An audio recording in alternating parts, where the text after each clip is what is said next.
Welcome, friends. In the drama we're about to explain today, a stepmother jeopardizes her stepdaughter's life. She forces her to marry a man everyone believes is disabled. But the real secret is revealed when that man turns out to be a billionaire.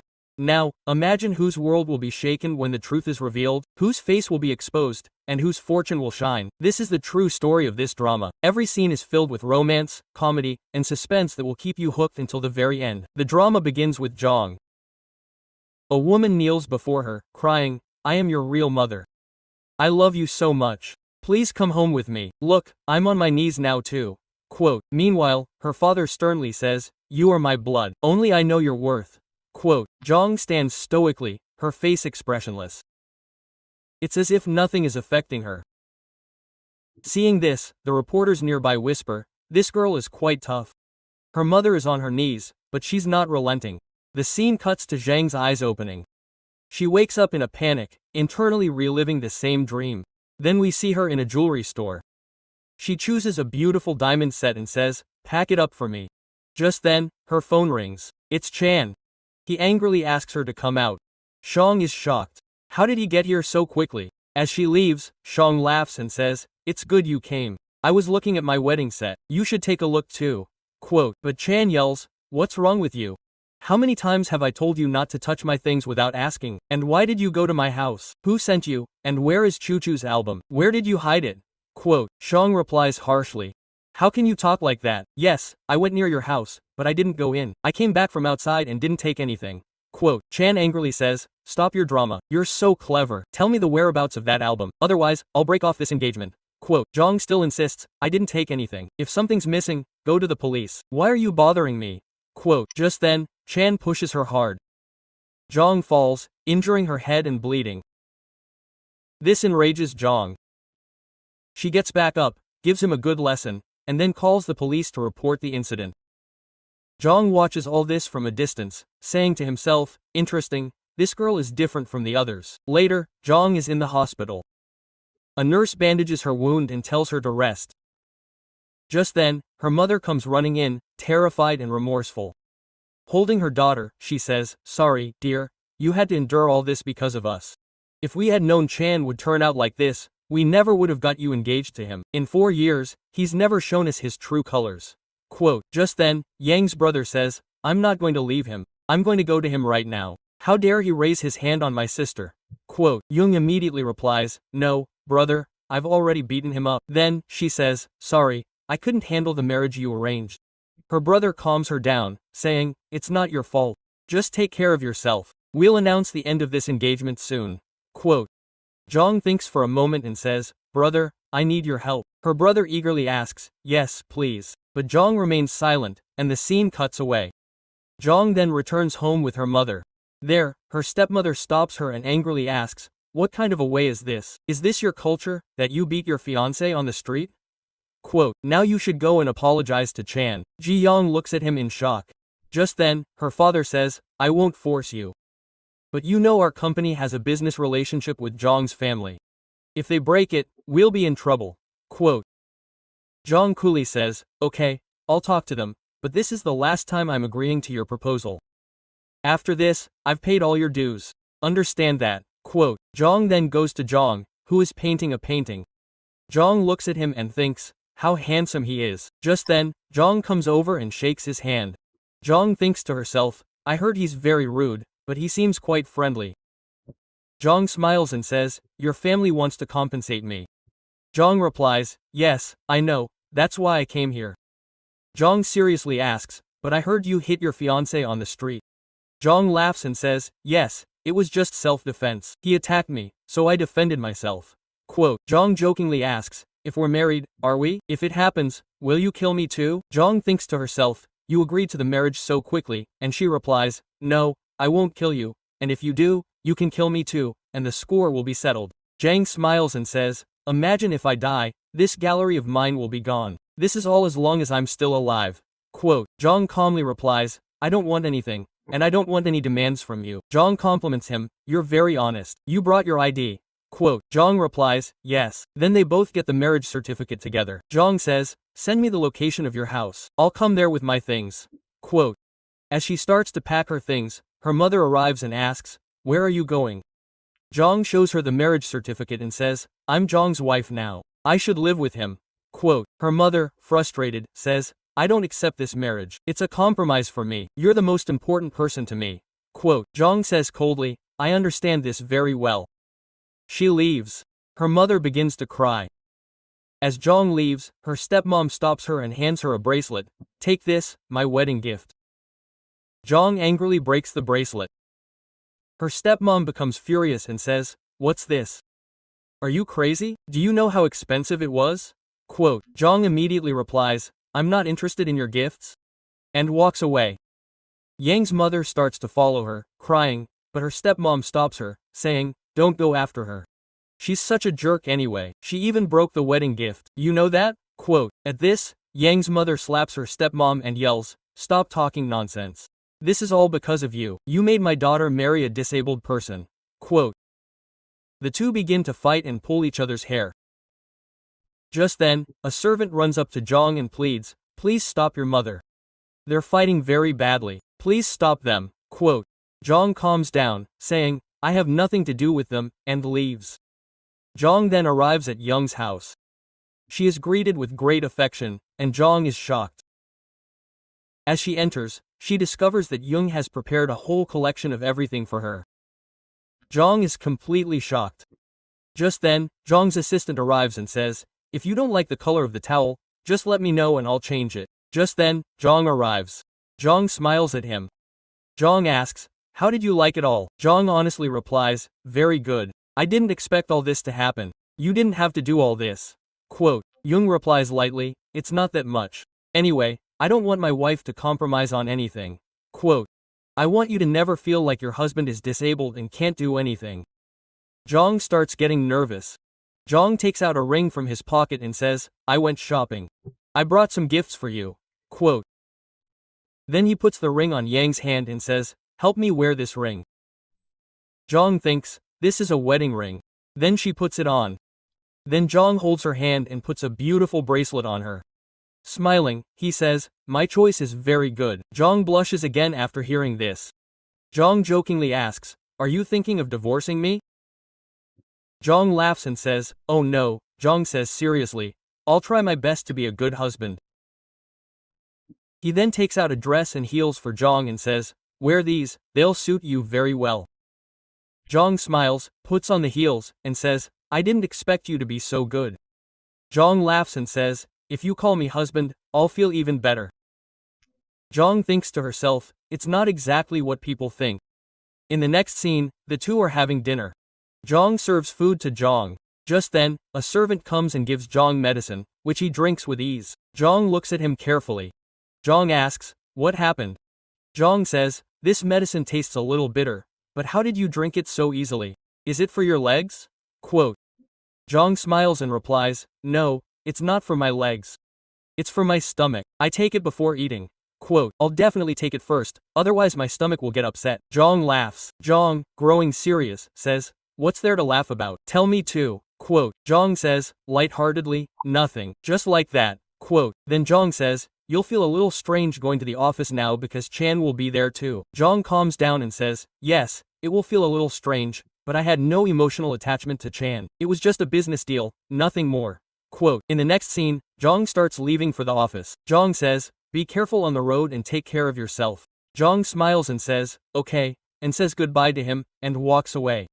But Jong is still waving. Just then, his assistant says, "Sir, Madam left a long time ago." Meanwhile, Jong is selling shares in her company. Chan arrives at the meeting and says, "You can't break up with me so easily." Jong replies coldly, "I've already broken up with you." The others support Jong, leaving Chan speechless. We then cut to Jong, who is talking to his friends. He says, "I have a job for you guys." The friends ask, "What job?" Jang replies, "You have to help Jong sell his shares or buy them yourself." The friends, perplexed, ask, "How did this happen? Are we dreaming?" Our friend, who never looked at a girl, suddenly wants to help him.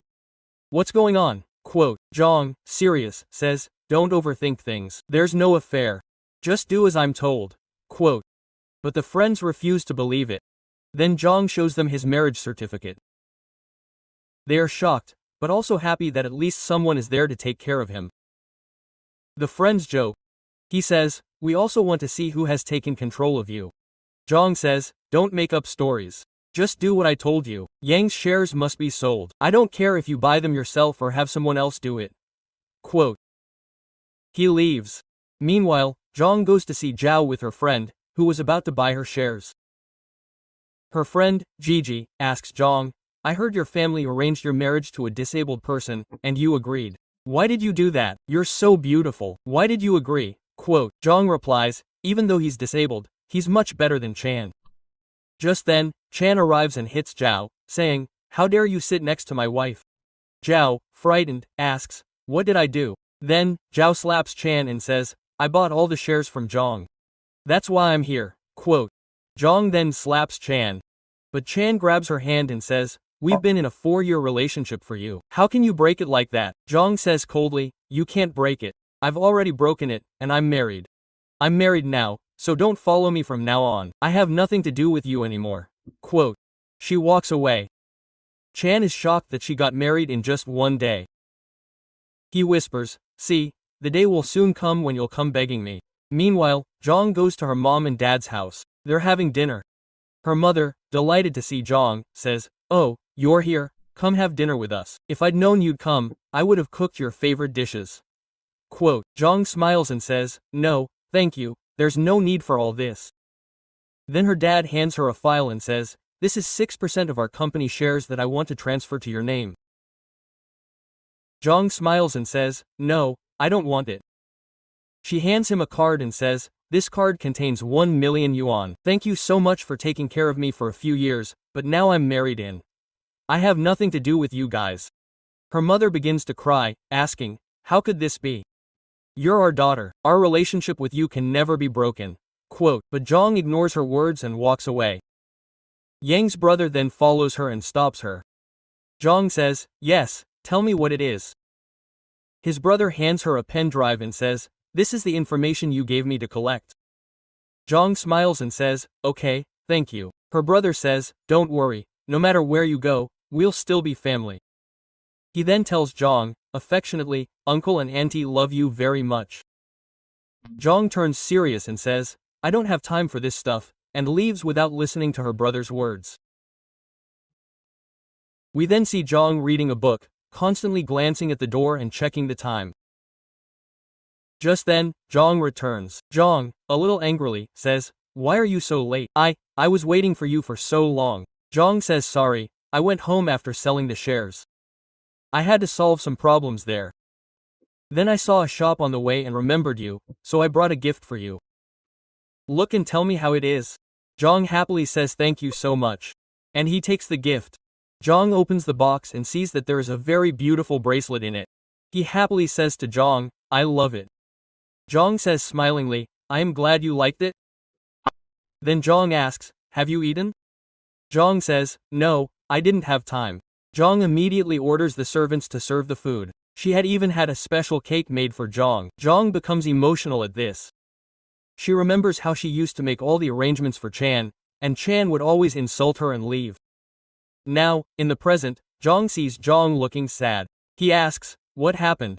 Didn't you like it all?" Jong smiles and says, "No, it's nothing like that. I love all these dishes." Jong laughs and says, "Then serve me, because I won't be able to eat it myself." Jong lovingly begins serving him food and takes great care of him. Seeing this, even the servants exclaim, "What a wonderful wife she is. How well she takes care of Sir." Jong was just trying to make Jong laugh. When Jong laughs, he says in his heart, "Hi." On the other side, we see Chan. His mother says, "Jong, he's married. Now you have to do something and get married before him."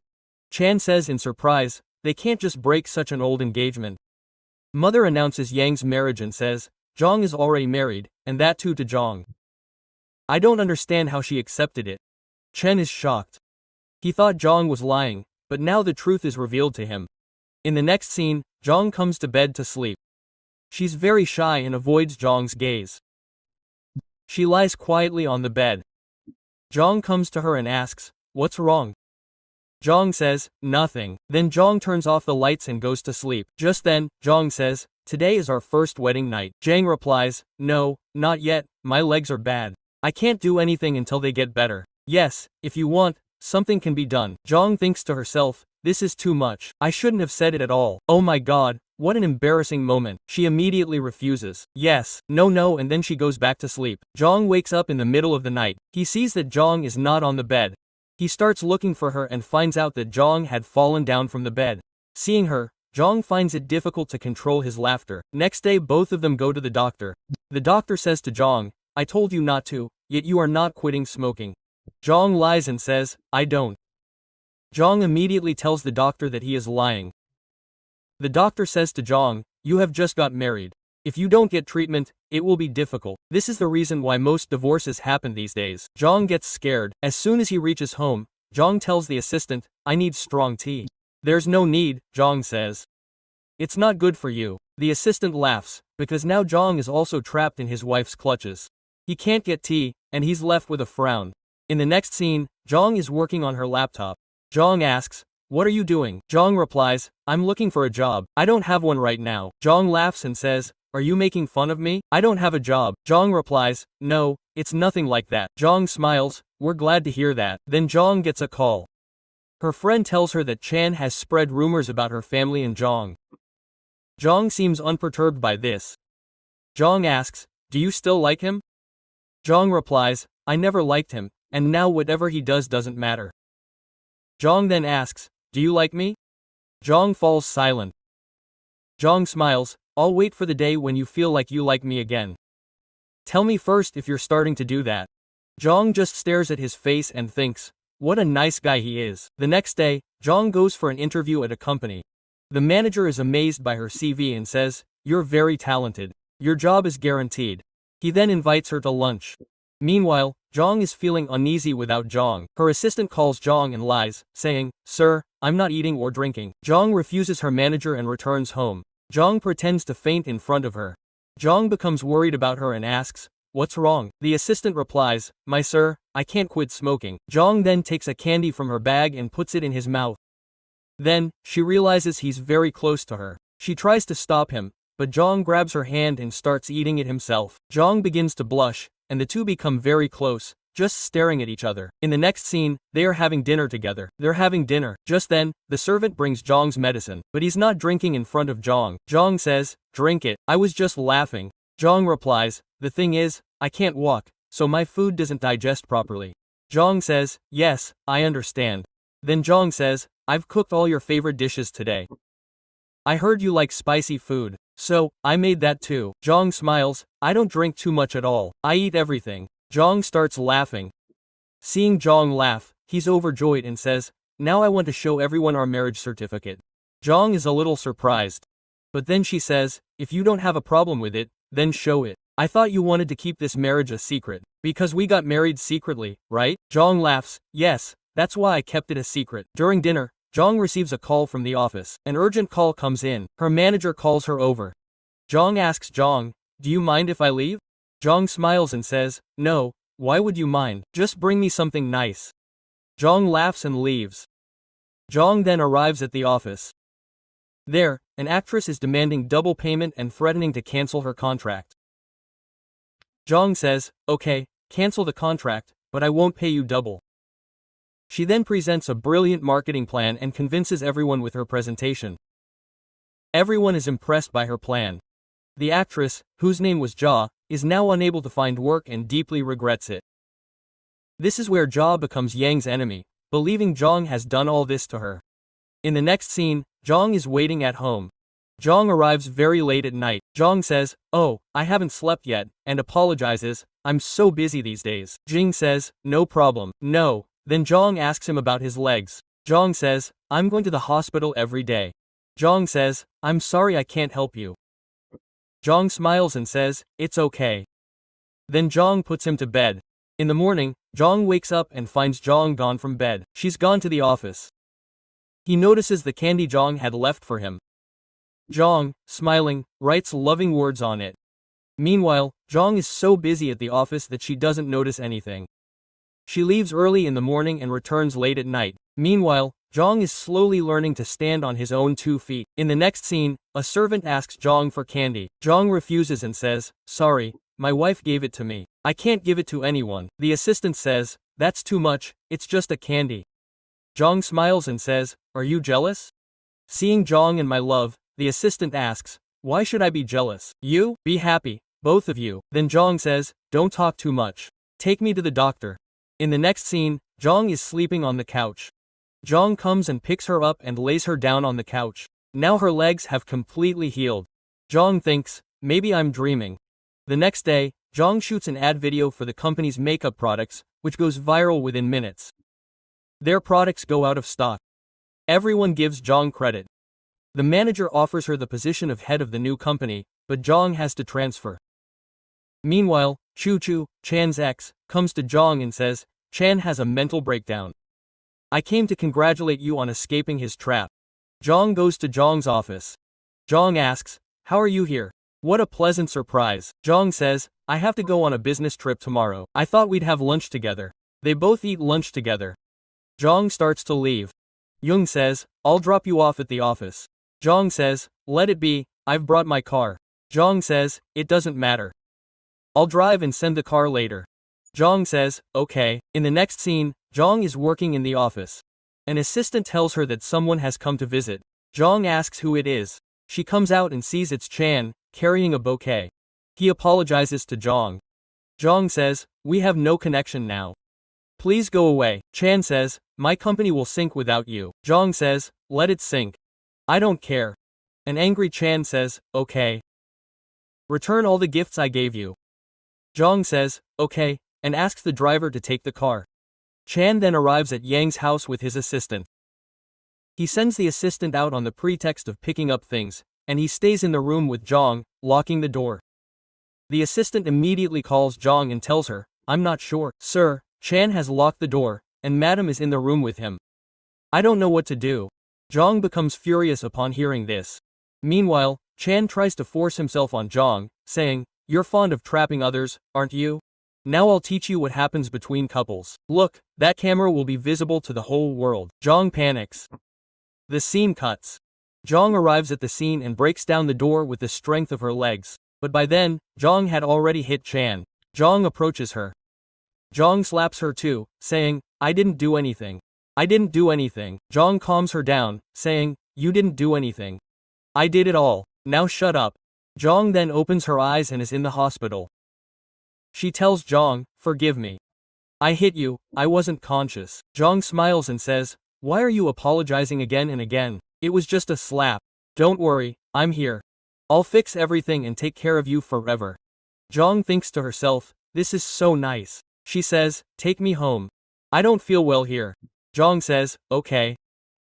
In the next scene, the doctor tells Jong that Miss Jong is doing well, but considering her mental state, I'd suggest seeing a psychologist. Jong replies, "First, I'll take her home. If she agrees, I'll take her to a psychologist." The doctor says, "Okay, it's your choice." In the next scene, Jong and Jong are sitting together. The assistant comes in and says, "The case is clear, but Chan is still alive in the ICU. If something happens, there could be problems. It's better to reach a compromise between us." Jong says, "No, I don't want a personal settlement. Whatever happens will be in court." Jong is packing because she had to go on a business trip. Jong grabs her from behind and asks, "Can we spend the night together?" Jong starts making excuses, and Jong understands that she's in a bad mood. Jong says, "Are you hiding something?" Jong says, "No, what would I hide?" Jong smiles and says, "I've studied psychology. I can understand everything by looking at your face." Jong doesn't say anything. Then they both go to sleep. Jong asks, "Are your legs completely healed?" Jong says, "Yes, but I won't force you." Jong says, "No, I want you," and then kisses her. Jong kisses her back. Then they begin to romance and become intimate.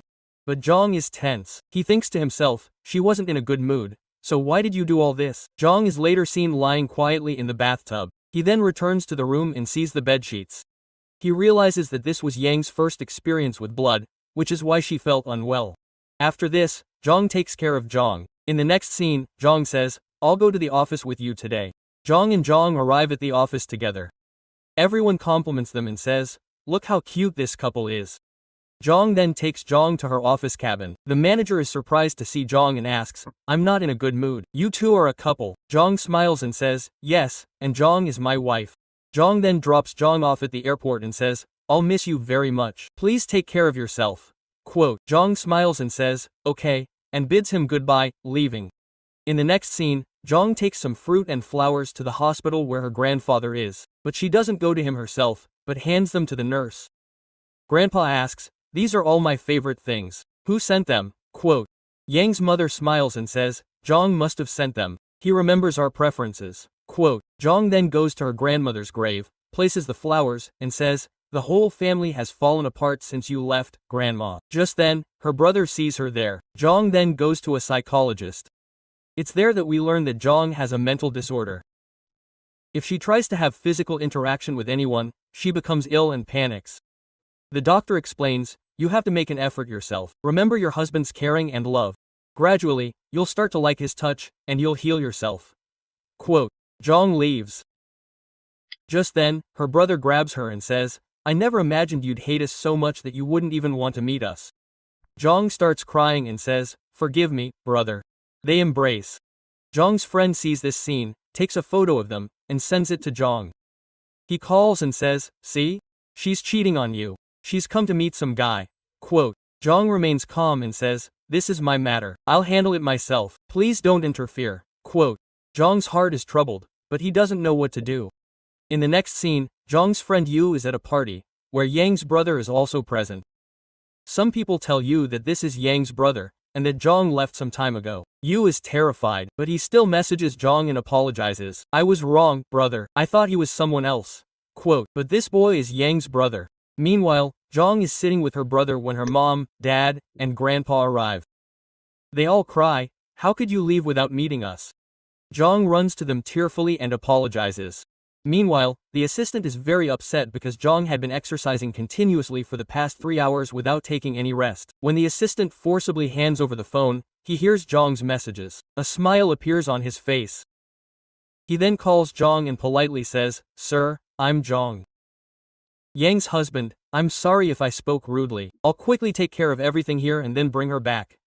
Quote, Yang's brother replies, "Okay." In the next scene, Zhang arrives at her old house. She sees that the house is exactly the same as before. She says, "Nothing has changed here." Her mom smiles and says, "You weren't the only one. Everyone else was there. We missed you." Quote, Zhang says, "So did I." Just then, her brother comes in and says, "You've been hiding one thing. You're married." Zhang laughs and says, "Yes, I am married. Young is my husband." Quote, her brother asks, "But he's disabled, isn't he?" Zhang replies, "His legs are completely healed now." Yu says, "I invited him. He'll be here to visit us soon." Zhang is delighted to hear this. She then goes to her room and looks at pictures of Zhang secretly sent by her assistant. She was told Zhang had been working out for the past 3 hours. Zhang then calls her and apologizes, saying, "I was with my family so I didn't check my phone." "Why did you work out so much?" Zhang smiles and says, "This assistant sent you my pictures without me knowing." Then he says, "Okay, now rest. Baby, go to sleep." Zhang says, "Good night," and ends the call, smiling. The next day, Zhang comes out of her room. Zhang is sitting in the lounge and sees him and says, "Your brother invited me, so I came." Zhang is completely surprised. "What are you doing here?" Zhang says, "Now I think I should have come earlier. I didn't tell you because I wanted to surprise you." He wanted to. Zhang says, "You should have told me. You could have at least sent me a message. I could have picked you up at the airport." Zhang smiles and says, "It's okay." Just then, Zhang's brother says, "I didn't know when my brother-in-law would be coming either. I was wondering if he would come or if he just said it casually. But he really came. Now I see he loves you so much." Everyone is happily chatting. Zhang asks her brother, "Are you filling my husband's ears?" The brother laughs and says, "I was just telling you that half our house is filled with your trophies." Zhang smiles and says, "I didn't know you were a champion in sports too." Zhang laughs and says, "Yes, that's me." Grandpa is overjoyed to see everyone together and takes a cute picture of them. In the next scene, Zhang and Zhang are freshening up and having breakfast. Zhang asks, "Where are you going now?" Zhang says, "To Grandma." Later, they go to Grandma's graveyard, and Zhang places flowers there. While walking, Zhang asks, so it was your business trip. Why didn't you tell me? Zhang replies, I wanted to tell you, but thought I'd tell you later. Zhang stops and asks, tell me the truth. You were at the gym for 3 hours that day. Wasn't that because of me? Zhang is surprised. How did you know? Zhang smiles and says, I know everything. Zhang says, I was really scared because your phone number was off. I can't doubt you. I just wanted to keep myself busy. My friend saw you at the psychologist. When you came out, your brother and you were meeting, and he thought you were cheating on me, and I assumed you did something wrong. But that's not the case. I'm always in your life, and no matter what happens, I can't doubt you. Zhang says, next time, just ask me directly. Zhang asks, why won't you get angry? Zhang laughs. I will, but I won't misunderstand. Then Zhang hugs Zhang and asks, why didn't you meet me earlier? Zhang smiles and replies, because I wanted to surprise you. The scene changes. Now Zhang and Zhang are returning home. On the way, Zhang looks at Yang's family and says politely, thank you all from the bottom of my heart. The love and affection you've given us means a lot to me. And yes, you can rest assured. I will take care of Zhang no matter what. Yang's brother steps forward with a slight smile and replies, brother-in-law, to be honest, we all misunderstood you. But now we clearly see that you have always taken very good care of our sister. Hearing this, Zhang laughs and teasingly says, oh, stop it, all of you. Don't let my husband get affected by the evil eye. That's why I married him. With that, they greet the entire family and then leave for their home. When they arrive home, Zhang is surprised. She looks around and notices that none of the servants are present. She immediately asks Zhang, where are everyone? Zhang smiles and replies, I've given everyone the day off today.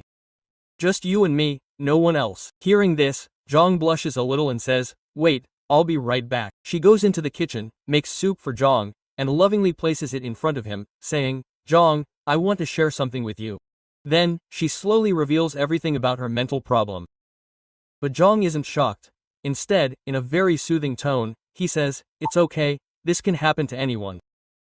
And listen, I didn't marry you just for sex. I'm your husband and will always be with you. The rest will come later. Yang's eyes light up at these words. The two begin to draw closer. As their lips meet, the door suddenly opens. Zhang's friend, Yu, is there. He comes in. He laughs and says, look, I brought you a special brand of bottle. But Zhang becomes angry. He angrily snatches the house keys from Yu and sternly says, I'm married now, and you can't enter my house like this. Yun leaves in irritation. Zhang then turns to Shang and smilingly asks, let's pick up where we left off. The two become intimate. The scene shifts. The next morning, Shang says goodbye to Zhang and heads to the office. Arriving there, she meets her brother and says, you're a 13% shareholder in my company. Hearing this, her brother is shocked and says, I never thought of that.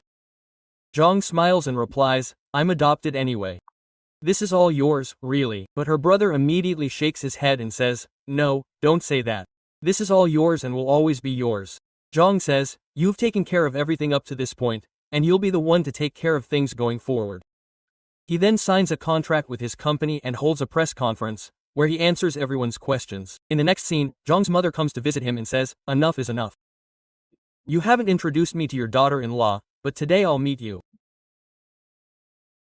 It's been 3 months since your wedding, but I haven't met my daughter-in-law yet. I don't like that at all. We're not important enough in your eyes to introduce us to her. Zhang says, what's wrong, Mom? Why are you saying such things? It's nothing. Everything is great. When you meet her, you'll like her too. Mom says, a little annoyed, no, what kind of love is this? I don't understand. You have your wife, who is doing God knows what in the office and the media, and you, who are happy sitting at home reading books. Keep an eye on your wife too. This isn't a matter for women. Earning money is a man's job. Then she gets up and leaves. Zhang smiles at this and says, Mom, without me. The scene shifts to Zhang. Zhang goes to jail to meet the man who bankrupted their family. She tells him, if you don't want to spend your whole life in prison, listen to me, or no one will save you from here.